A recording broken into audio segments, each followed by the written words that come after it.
Hey guys, hope you're having a wonderful day. I am the Tech Wannabe, and today I want to talk about the Samsung Odyssey G9. I'm not going to do a standard review. I'm not going to waste your time with an unboxing, the inputs on the monitor, or like the general dimensions of the thing, because I'm guessing if you found my video, you've already seen quite a few other videos covering that kind of thing.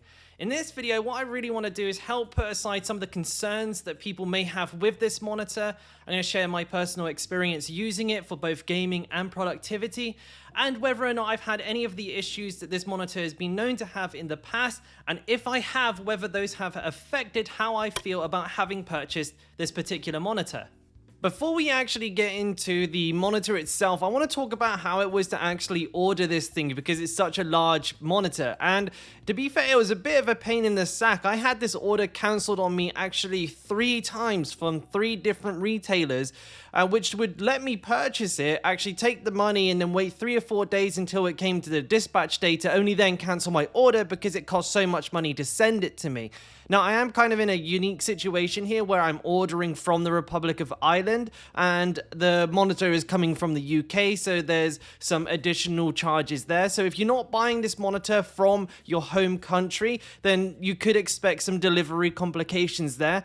I did, however, have a lot of success by ordering it from Amazon, and I also got the latest model as well, which is a very big bonus. If you want to check out where I've bought it from, I will leave an affiliate link down below for you to have a look at. Just bear in mind that if you do choose to purchase that way, I will earn a small commission too.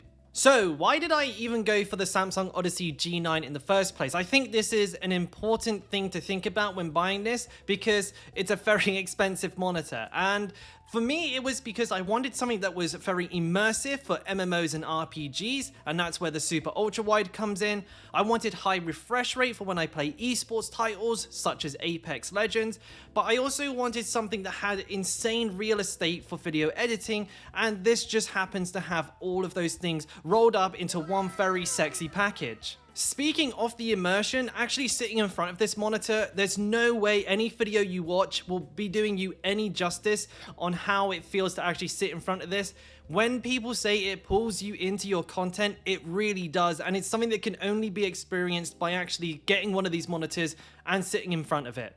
And this is partly due to the insane 1000R curve that I'm going to show up on the video right now. It is insanely curved, but once you sit in front of it for a couple of hours, it actually kind of goes away and you just get used to how the monitor looks. Now, I see some people concerned about, is that curve going to affect their creative work? And for me, doing some light video editing and some light photo editing for my YouTube channel, I can't say it's affected me at all. As a matter of fact, I scarcely notice this curve anymore. If you are a professional photo editor, then I think maybe it might cause you some issues. However, if you use guidelines on your work, then I can't see you ever having a wonky line in it.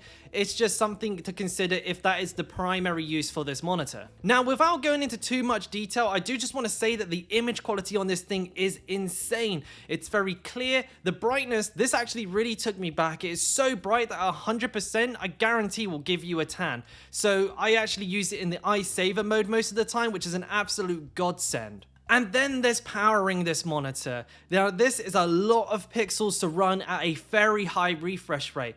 I actually have an RTX 3090 and a Ryzen 9 5950X, and I still cannot top this monitor out. So you need to have, or need to be planning to have, one of the most powerful computers available to even get anywhere near what this monitor is capable of doing. So then that begs the question, why not the CRG9, which is essentially the little brother to this monitor that only goes up to 120 Hz? And for me, it's about future-proofing. I can top out a CRG9. I can get over 120 frames in most titles with this monitor, which means that I would be leaving performance on the table if I went for something that can only go for 120 and have nowhere to go once I upgrade my computer. So it's about future-proofing right now with the Samsung Odyssey G9. So let's start talking about some of the issues that this monitor has had in the past. And I say in the past because a lot of these are slowly being phased out. And the first one I want to cover is running at full spec. Some people had issues with the monitor running at 240 Hz and with G-Sync enabled at full resolution. And I've got to say, mine out of the box just worked perfectly. There was no issues with that whatsoever. And that, I think, is an issue that is long and gone. Okay, so now Lightbleed. This is something that you won't ever be able to completely avoid, and it is a bit of a case-by-case scenario, so, you know, mileage may vary when it comes to this one, but I've got to say, for my particular model, from the side you can see some hotspots, but viewing it from straight on, it almost completely disappeared. Now, I did film this on my mobile phone, so it might not be the best representation of what it actually looks like, but I can tell you that when I use this monitor, I have noticed absolutely no Lightbleed issues whatsoever. So I am very, very happy in that regard. Okay, and now I will address the elephant in the room, the flicker. Now, I have had it. Honestly, I've seen it in some very rare cases, particularly in loading screens. But what's very strange about this issue is that it's very rare and it's not very consistent. So what I mean by that is that I actually could not reproduce the issue for this video. And I tried and I tried and I tried and I just could not get the monitor to flicker. So it's still an issue in very particular rare cases. However, it is quickly becoming a null point. And as Samsung releases new firmware and Nvidia release new drivers, I think we'll see this problem go away completely very, very soon. Now, one other thing I want to address, which I don't necessarily consider an issue, but does concern some people who are not aware of it when they buy the monitor, and that is the popping sound that it makes.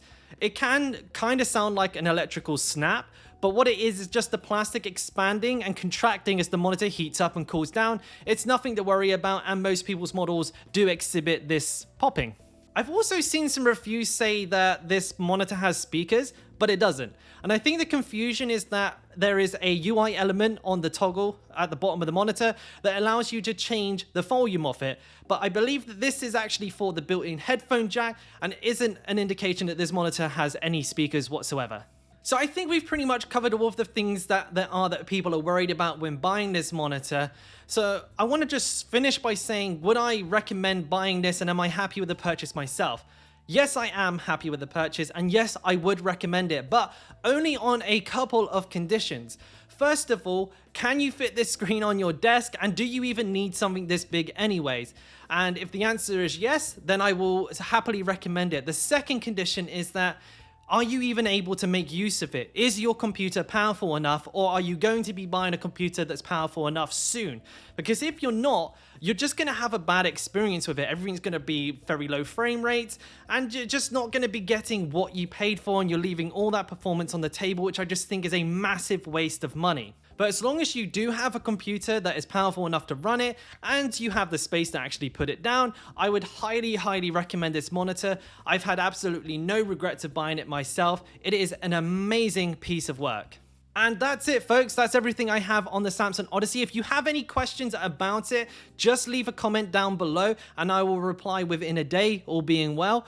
If you did enjoy this content, I would love it if you could like the video, and I would love you if you could subscribe for more content like this one. And until the next one, peace!